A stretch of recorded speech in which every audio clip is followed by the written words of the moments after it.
Oke, bismillahirrahmanirrahim. Assalamualaikum warahmatullahi taala wabarakatuh.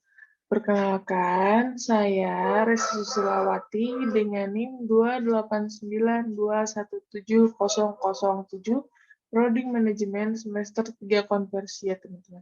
Di sini saya akan menjelaskan etika bisnis, dalam mata kuliah etika bisnis ya teman-teman semua untuk memenuhi tugas UTS etika bisnis. Nah, di sini saya akan menjelaskan mengenai pendekatan etika bisnis dalam pengambilan keputusan. Di dalam melaksanakan tugas, seorang manajer sebuah perusahaan dihadapkan pada berbagai keputusan yang harus diambil. Setiap manajer memang menyadari akan pentingnya peran keputusan dalam mendukung berlangsungnya aktivitas perusahaan. Seringkali kasus yang dihadapi dengan bebarengan dengan persoalan-persoalan yang terjadi seperti konflik, ketidakadilan, kerugian, biaya dan waktu, serta berbagai persoalan lainnya. Semua itu bagi seorang manajer sering harus melihat dari segi perspektif etika bisnis ya. Artinya, penyesuaian kasus seperti itu, jika diselesaikan, harus dikaji terlebih dahulu dari segi pendekatan etika bisnisnya. Jika keputusan dibuat hanya didasarkan atas pertimbangan untuk memberikan kepuasan kepada manajemen perusahaan dan mengesampingkan kepuasan dari pihak karyawan, maka itu dianggap salah satu sebagai kesalahan. Karena keputusan yang memiliki etika bisnis adalah yang bisa menyeimbangkan dari berbagai pihak, serta terutama mampu membuat pekerjaan dapat kembali terlaksana dan selesai hingga batas waktu yang telah ditetapkan. Dalam bab ini, kita akan bahas pendekatan etika bisnis dalam pengambilan keputusan yang sangat dengan berbagai keterkaitannya ya. Nah, untuk definisi pengambilan keputusan sendiri, itu keputusan adalah proses penelusuran masalah yang berawal dari latar belakang masalah. Jadi berasalnya itu dari sebuah latar belakang permasalahan ya, yang kemudian diidentifikasi permasalahan hingga terbentuknya kesimpulan atau rekomendasi. Nah, rekomendasi itulah yang selanjutnya dipakai dan digunakan sebagai pedoman basis dalam pengambilan keputusan.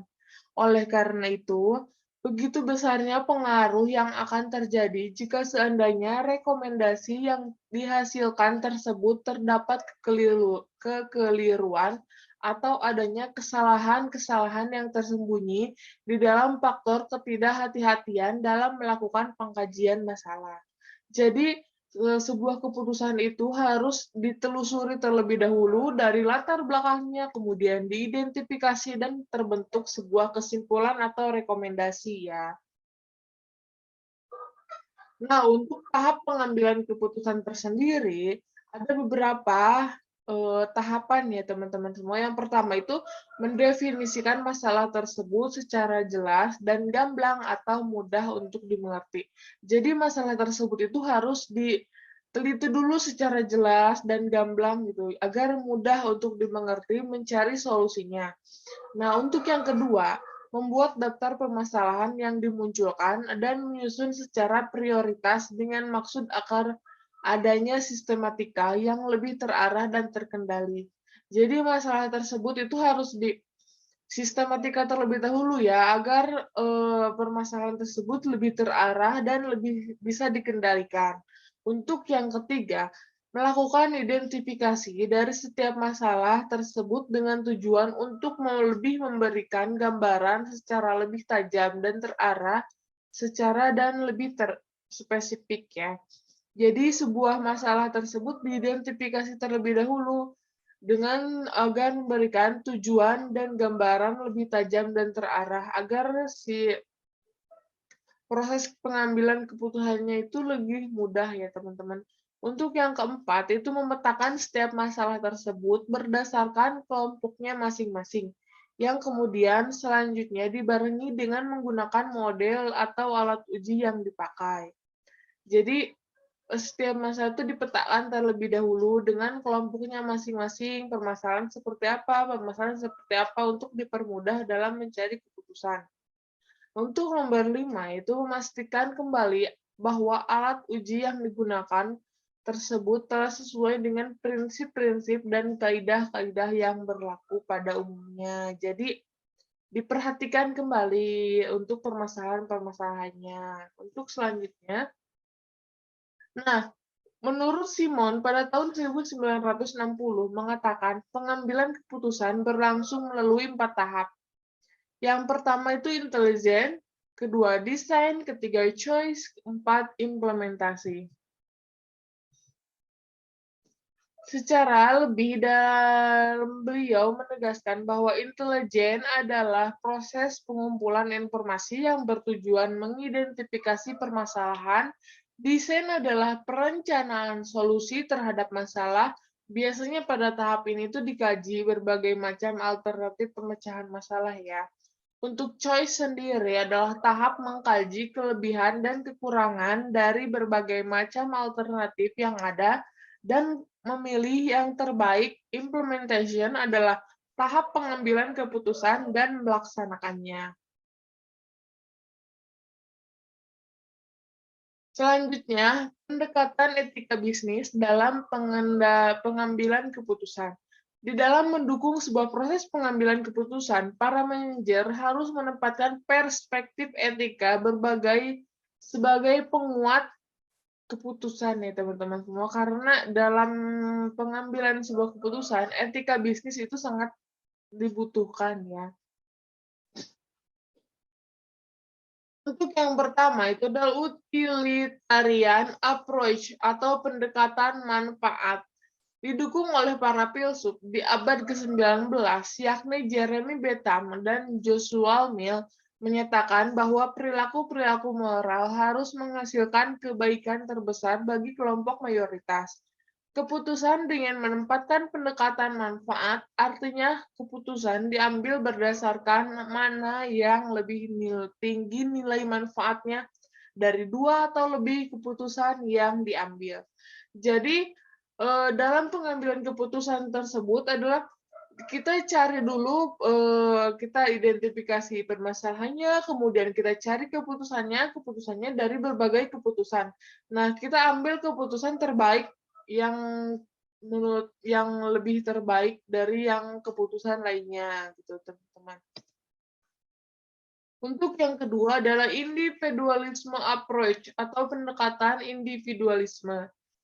Pendekatan individualisme adalah konsep etika yang menyatakan suatu tindakan adalah bermoral jika mendukung kepentingan jangka individu, yang akhirnya mengarah kepada kebaikan yang lebih besar. Sering keputusan yang bersifat jangka panjang hanya dipahami oleh mereka yang memiliki pandangan pemahaman yang bersifat jangka panjang. Dalam realita manajer yang sukses adalah yang memiliki pandangan jauh ke depan.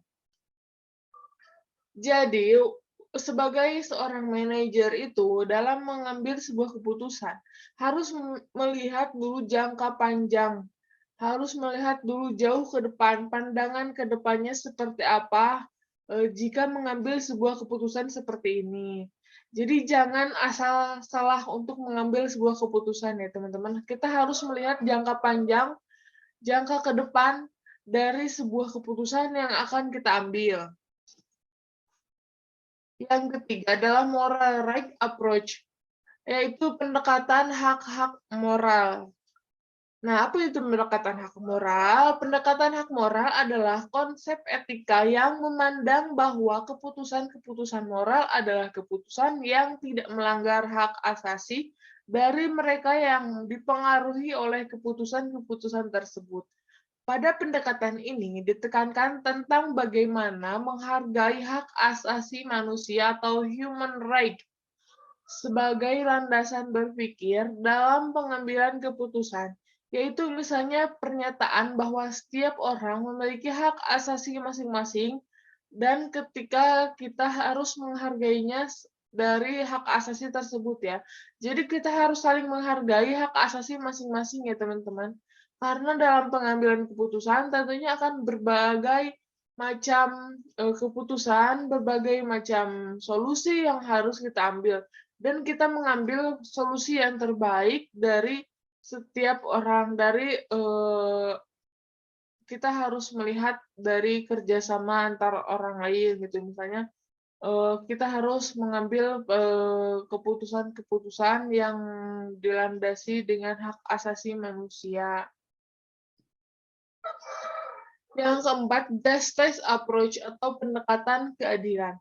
Pendekatan keadilan ini perlu kita jelaskan bahwa pendekatan keadilan atau justice approach menyatakan bahwa keputusan-keputusan moral harus didasarkan pada standar keadilan, kewajaran, dan tidak memiliki hak dan tidak memihak kepada pihak manapun ya, teman-teman. Secara umum, tidak ada 3 bentuk pendekatan keadilan yang diterapkan di sini, yaitu keadilan distributif, distributive justice, keadilan prosedural atau procedural justice, dan keadilan kompensatory atau compensatory justice. Untuk selanjutnya, penggunaan pohon keputusan sebagai mendukung dalam proses pengambilan keputusan.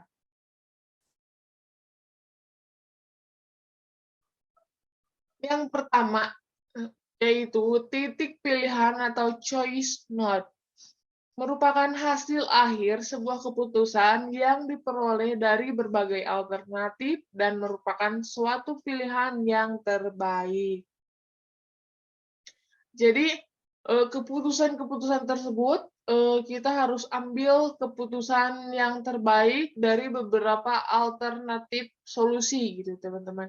Jadi kita harus, cari, solusi terbaiknya. Nah, yang kedua adalah cabang alternatif atau alternative branch. Merupakan banyak kemungkinan pilihan jawaban dari suatu persoalan yang berpangkal pada titik pilihan. Pada suatu akhir cabang pilihan terdapat nilai atau kemungkinan suatu hasil yang diharapkan. Jadi, pilihan-pilihan yang kita ambil itu memiliki akhir pilihan yang terdapat nilai yang akan hasil yang akan kita harapkan ya, teman-teman. Untuk yang ketiga adalah titik hasil atau outcome node, merupakan hasil dari tiap-tiap cabang dalam pohon keputusan. Titik hasil ini ditandai dengan sebuah lingkaran pada tiap-tiap cabang pohon keputusan. Untuk yang keempat adalah cabang hasil atau outcome branch, merupakan banyaknya kemungkinan untuk meraih suatu hasil dari titik hasil dan pada tiap-tiap ujung alternatifnya ada nilai kesuksesan atau biaya atau profit.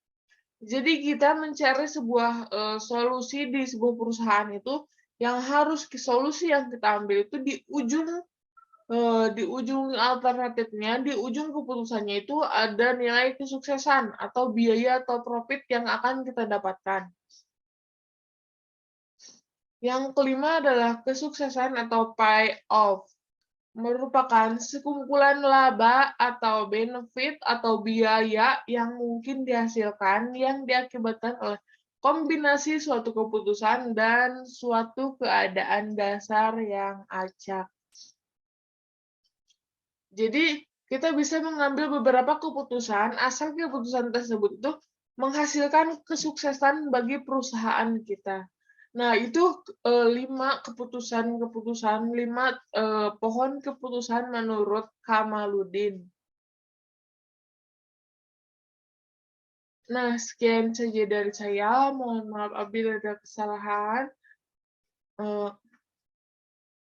Ini untuk kontak personnya, teman-teman. Wabillahi taufiq wal hidayah. Wassalamualaikum warahmatullahi taala wabarakatuh.